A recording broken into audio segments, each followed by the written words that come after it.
it's really hard when it's really hard, but when everything goes well, it's like so rewarding. And when you like can plan out a week and you've maybe really challenged yourself, but you finish it, and like the sense of accomplishment, it's really definitely very rewarding. This is the Deep in the Weeds podcast. I'm Anthony Huckstep. Running a small team in a restaurant can bring out the creative flair and passion you have about food. But how do you translate that over multiple, very different venues and inspire, develop, and nurture the team to carry the vision? Marjorie Meek-Bradley is the corporate executive chef for Starr Restaurant Group that includes Pastis and Upland in New York. Marjorie, how are you? I'm good. How are you doing? Good. It's good to get you on the show. You are very busy. How many restaurants and people are you looking after at the moment? Oh my gosh, I don't even want to count. It's a great question. It changes daily. Here in New York City, we have 8 restaurants. There are 2 corporate chefs here in New York, and we kind of divide that up a little bit. But aside from that, we also have restaurants in Philadelphia and Washington, D.C., and we are soon to open Pastis, Miami in about 3 months. So I'm helping with that development as well. So definitely a lot of restaurants, a lot of people. Yeah. Fascinated to hear about Pastis in Miami. Will that be a different version to what many of us around the globe know and love about the New York version? That's funny you asked that. We actually had an exciting meeting today a little bit, kind of diving into some of that. But it's definitely, I'm not going to say it's copy and paste because they're 2 very different places. We definitely have a little bit of, kind of an idea in our head of bringing a little bit more of kind of the Marseille and Provence regional cuisines to Pastis, Miami. But, definitely the heart and soul is exactly what everyone knows and loves about New York version we will be bringing down there. Your role is quite diverse and fascinating with such different restaurant offerings. What's it like energizing different teams and different offerings and managing yourself to get the best out of it for you and for everyone? I think that's definitely kind of the most challenging part of the job, not just really the different kinds of food keeps it interesting, and the different, areas and getting to work with different people every day is definitely, fun and exciting. But what's challenging is really feeling like you're giving everyone everything that they need, because at the end of the day, you can really only be in one place at once, and there's only so much support you can give to each person if you're trying to give that support to, 8 different restaurants, 10 different teams, whatever it might be. I want to explore what you're doing with the Starr Restaurant Group shortly, but you've had an incredible career. But take us back to when you were young. What sort of role did food play in your family? For me, it was definitely I felt that food was really what we, A, it brought us all together, but B, it was really a way of like showing people that you cared about them. My parents started a soup kitchen the year that I was born, and ran the soup kitchen and and it was really where I grew up. But they were, it was the early 80s in California. My mom had gone to Berkeley. I would say they were really working on social justice causes and saw a need in our community, and provided that area, and the soup kitchen is actually still open. So really, growing up, the first kitchen I really remember being in that was not a professional kitchen, but a large kitchen cooking for 200 people a day was a soup kitchen. And, it's a pretty different environment than some of the other kitchens. But, it really taught me a lot about not just, utilizing anything and everything that you could. I was a little too young to pick up on that, but it was just learning that food is a way to care for people. Soup kitchens are such an important part of communities. Do you remember any of the food or the dishes that were created there for the community? Of course I kind of remember riding around with my dad in the van and like collecting donations from different grocery stores. And, some of those were simple things like yogurt and different things that were about to expire that we would kind of hand out and make sack lunches with for people to take, but also, a lot of produce. And so I feel like we would make a lot of soups there and just different things to kind of take something that was maybe a little past its prime, but still, good and full of nutrients, and just what you could do with that to kind of get the most out of it. Tell us about the first steps into the industry and working in a commercial kitchen and learning your craft. How did it all start?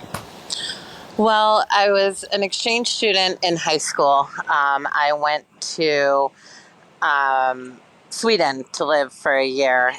Yeah, it was an amazing experience. It was when I was a junior in high school. And I, from there, came back and was a senior in high school, didn't really have the prerequisites for a traditional college, was kind of looking at what opportunities I might have. And I kind of stumbled upon culinary school. I didn't really think of it as a path until I came across that school. It was like a Le Cordon Bleu program or something like that. But it made me think, I love cooking. I love being in the kitchen. I love food. Maybe I want to be a chef. And this was really kind of just when the Food Network was beginning to air. And like, there wasn't really so much of like a celebrity chef at that time yet. And so it was really, I think I'm lucky I got into it when it was still a little bit more just, it was just beginning in that world of things. And so I decided to go to culinary school. What was that like? Given the experience you had with your parents' soup kitchen, was it different? Yeah, I mean, I was 18 years old. I moved to Philadelphia. I found a culinary school as far away from California as I could find, and because I just wanted something new. And it was definitely a little bit of kind of a shock. I went from a very kind of humble, use of ingredients and food, and being raised with a lot of, things like we would use ground turkey and brown rice, and my mom was very health conscious. And, all of a sudden I'm cooking with like all these different ingredients. I remember calling my mom one day and I'm like, Mom, did you know that butter's really good? Because we didn't have, we really didn't use much butter. So it was definitely an introduction to a new style of cooking for sure. Well, early on in your career, what were the really important venues and people that helped you carve a path as a chef? I'm very, very fortunate to have worked with quite a few really amazing chefs and mentors. Early on, my first job out of culinary school was working at a Starr restaurant in Philadelphia called Washington Square. And, when I worked there, it was a really incredible team. Marcus Samuelson was the opening chef. He brought a team of chefs from New York City, so that kind of introduced me to that aspect. I'd never even been to New York, no less seen much of the food scene there. And I was given the opportunity to come and stage at Aquavit multiple times and, learn a little bit about New York. I finished about a year there and I moved back to California, not really knowing exactly what direction I wanted to go, but I thought maybe I would go back to school. I wasn't really sure. And I ended up realizing that I only lived 2 hours away from Yountville. And I wanted to go see if I could get a job at the French Laundry. Wow. Yeah, I always, I shoot high. But I was 22 years old. I did not, actually, no, I'm sorry, I wasn't even 22. I was 20 years old. And I went to the French Laundry with my resume in hand, and they definitely, didn't hire me. But I went and had lunch at Bouchon afterwards, and I had another copy of my resume, and I was like, well, if I can't get a job at the French Laundry, maybe they'll hire me here. So I I asked if I could meet the chef, and he came out, and I gave him my resume, and he just kind of looked at me like I was a little crazy and was like, yeah, sure, we'll call you. And I was like, okay, well, if I could come trail tomorrow, that would be great, because I'm only in town today and tomorrow. And he looked at me again, and he's like, do you have kitchen shoes? I was like, I do. I also have knives. And so he's like, okay, fine, be here at 11. And, I showed up the next day and I worked garde manger, the full service, with, another person on that station. And it was a very busy day. It went very well. And, at the end of it, a different chef, the chef de cuisine, offered me a job.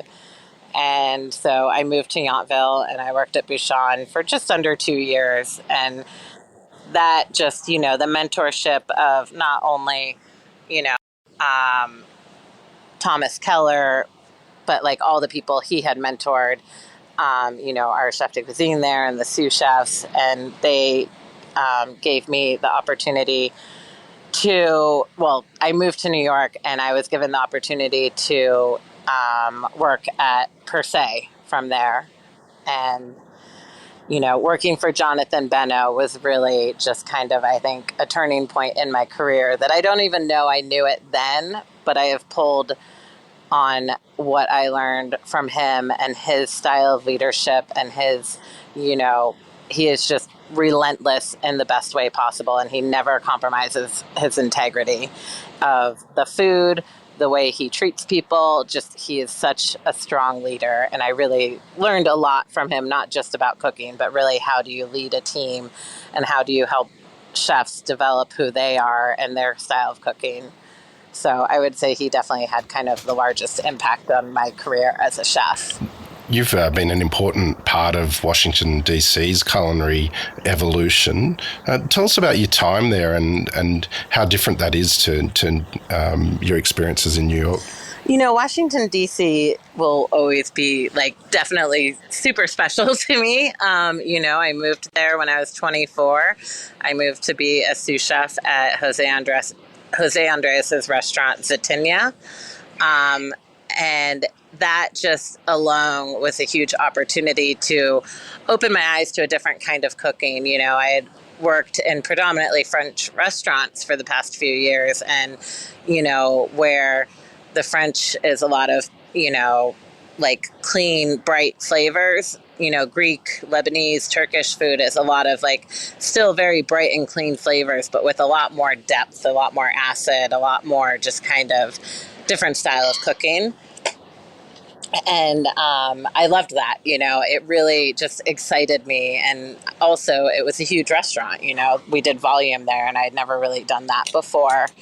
And, that kind of just opened me up to also this community of chefs who were so supportive of each other. And we would do all these events. There's a lot of fundraisers in DC, and we'd go and we'd cook one dish for 1,000 people, and we'd meet all these other chefs, and everyone was just so very supportive there. Your background is deeply rooted in fine dining, but as you mentioned, the experiences in Washington, D.C. Changed tact a little bit, but you also moved into a very fast casual concept sort of a few years ago now with Smoked and Stacked. How did that come about? It's kind of funny, but I competed on Top Chef in 2015, and one of the challenges was to create a fast casual. And it was kind of really that big boom of fast casual as kind of this new style of restaurant. And it just, sorry, excuse me. So fast casuals were definitely kind of really picking up a little bit. We competed in this challenge. I didn't win, but I was in the, final two for it. I guess I was the runner up of that challenge. And I was like, oh, this is cool. This is a good idea. I'm going to open something. I'll open one and then I'll open 100. And, the guys who created Sweet Green were in DC. So I thought, yeah, this is a great idea. What I didn't realize was when opening a fast casual, you really shouldn't do it from, a restaurant chef standpoint necessarily. I was making the bread from scratch. I was making the pastrami from scratch. And, the model just didn't really quite work for what I was trying to build. And it was an amazing experience. We, got a great review from Tom Sietsma in the Washington Post, and it was really, really positive overall. But ultimately, it was just not a sound business. And so we ended up closing it 2 years later, and my two partners in it kind of reopened it more as a bar and like late night kind of sandwich and wings spot. So it was a really good experience, and I definitely wouldn't trade it because it's actually what brought me to working with Starr. Um, but I definitely learned what I didn't know yet there, or learned what I still needed to learn. Earlier on, you mentioned that you worked with the Starr Restaurant Group very, very early on in your career. Tell us about the connection that you made sort of later on and the role that you find yourself in. Well, I was a part of an opening, so I definitely kind of saw that intensity in that, and it stuck with me. Steven Starr is obviously hugely successful and known as, not only just creating successful restaurants, but also really great food. Where I saw him doing more themed kind of restaurants like Budokan or different things like that, back in, or like in early between 2016 and 2019, he opened a restaurant with Justin Smiley. He opened Upland. He opened Le Cuckoo with Daniel Rose. And I saw him really focusing more on food and chefs than just like a restaurant that could seat 1,200 people on a Saturday night. And that excited me, to work with the opportunity to work with somebody so successful in both food and business, because as I said, I learned what I needed to learn at Smoked and Stacked, and that was how to manage a business and how to run, kind of the financial aspects of it and create success in that way. I saw he was opening a new restaurant in Washington, D.C., and I went on the website and I sent an application through the job portal. With a little cover letter that was basically like, "Hi, I don't know if you have a chef yet, but if you don't, I'd be very interested." And I think that kind of when I decide what I want or when I see something that excites me, I just do whatever I can to try to, go for it. What's this period of time been like? It's been very turbulent across the globe for everyone, but with multiple venues and in the role that you're in, what's it been like for you? It has been very challenging, but I would say for as challenging as it's also been extremely rewarding. Something that I found early on in the pandemic, I would say not, everything closed. It was terrifying, everything we knew and everything I had done with my entire life and career, was really, sorry, was really just, like it shut down overnight, and I didn't know what to do, and I didn't know if I had a future. Like, I don't know, I kind of went to a worst case scenario place. um, and then, we slowly started to, okay, we're going to open for to go, we're going to open for outdoor dining, and all these phases. And what I really learned was, after kind of that shock of, oh my God, what am I going to do with my life, to realizing that I was also, at Pastis, I laid off 100 plus back of the house employees overnight. And then slowly starting to bring those people back, bringing back 15 people, bringing back 30 people, bringing back 50 people. And every time I brought someone back, it was so important for me to make sure that I could create a stability for them, that they, because the reality is, like, I was terrified, but I don't have kids. I don't have, a mortgage. I could have, I'll figure it out. I didn't have people that relied on me. And, I had a lot of mothers, fathers, immigrants, and people that worked for me that didn't have other options or opportunities. And so I just really, for that first year and a half, dug into, protecting kind of the people and their ability to earn a living, in whatever way I could. And sometimes that was, you know, doing as much as we could and to go and packages for holidays and indoor dining and outdoor and like almost killing ourselves with just trying to do as much as we could, but knowing that the alternative was, not something I could face again,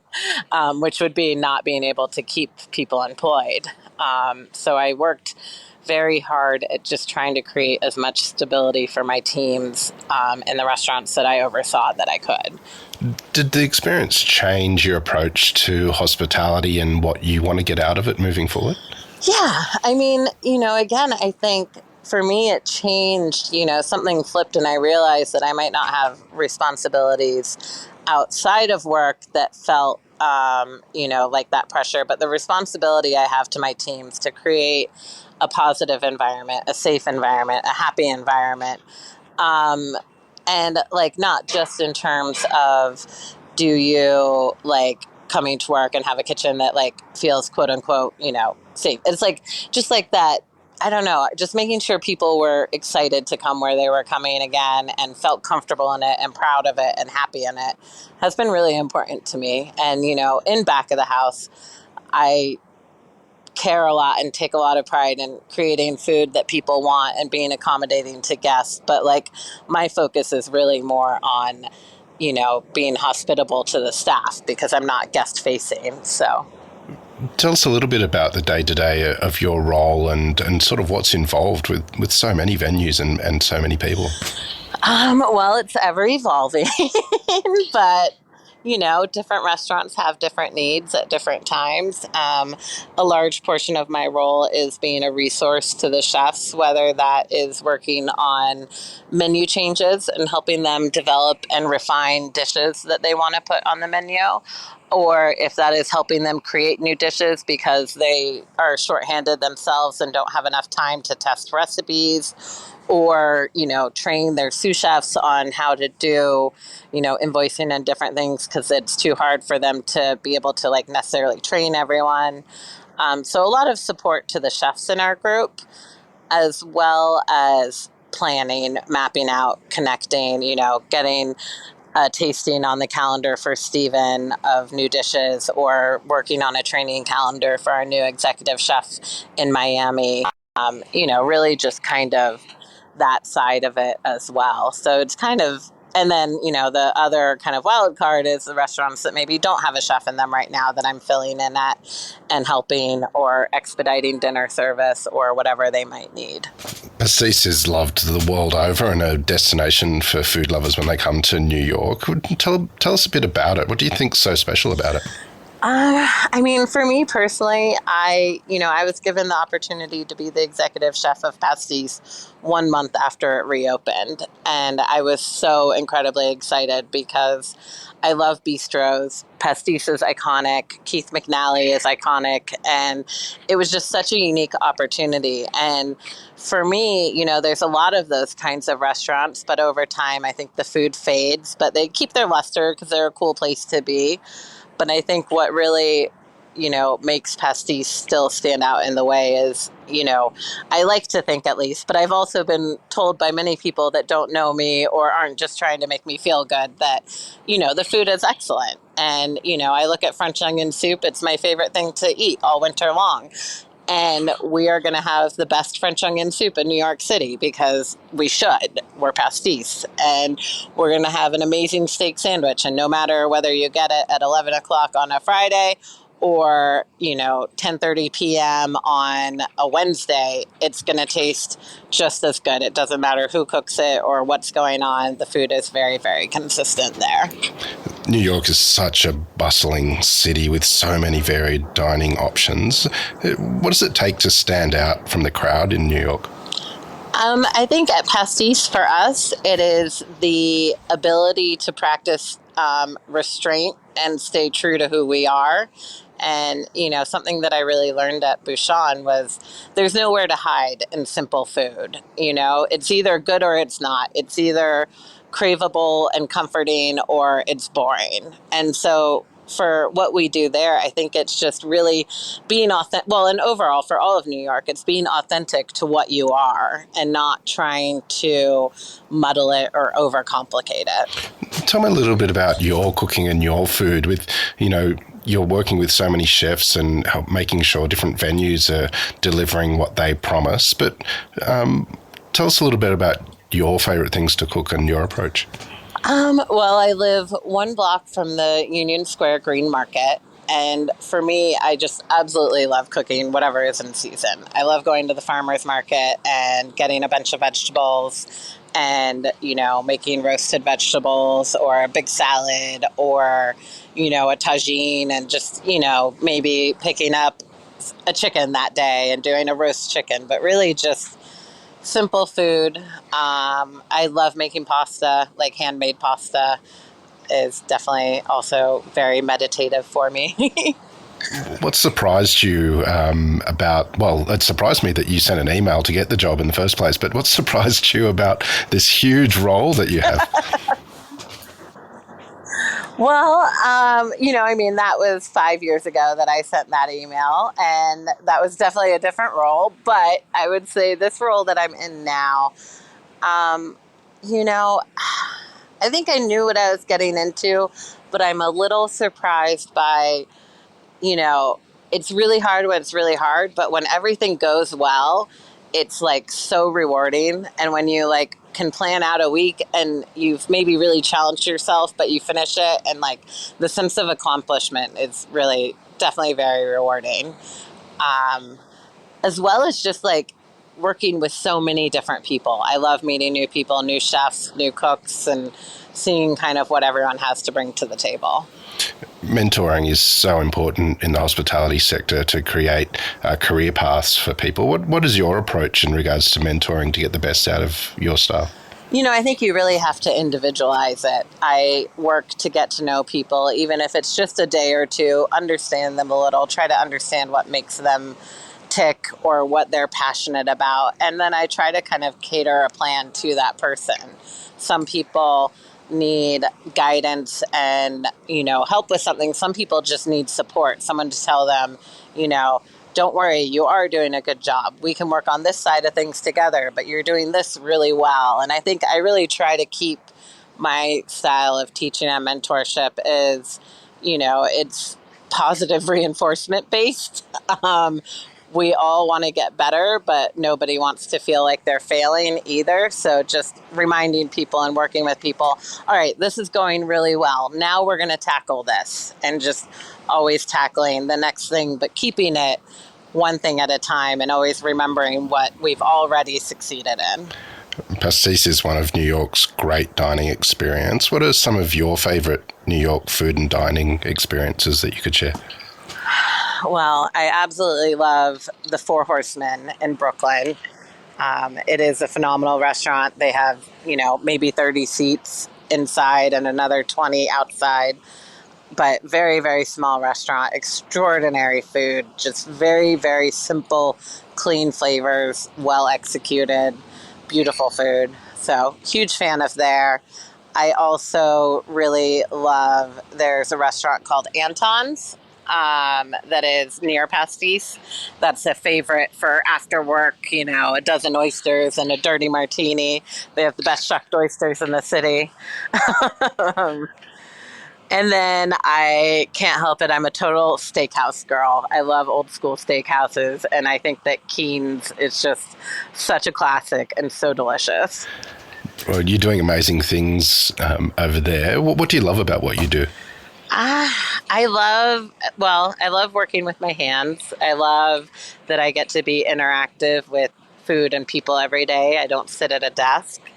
And I really just love I love restaurants. I love cooking. I love meeting people and making people happy and helping people celebrate a birthday and all that kind of stuff.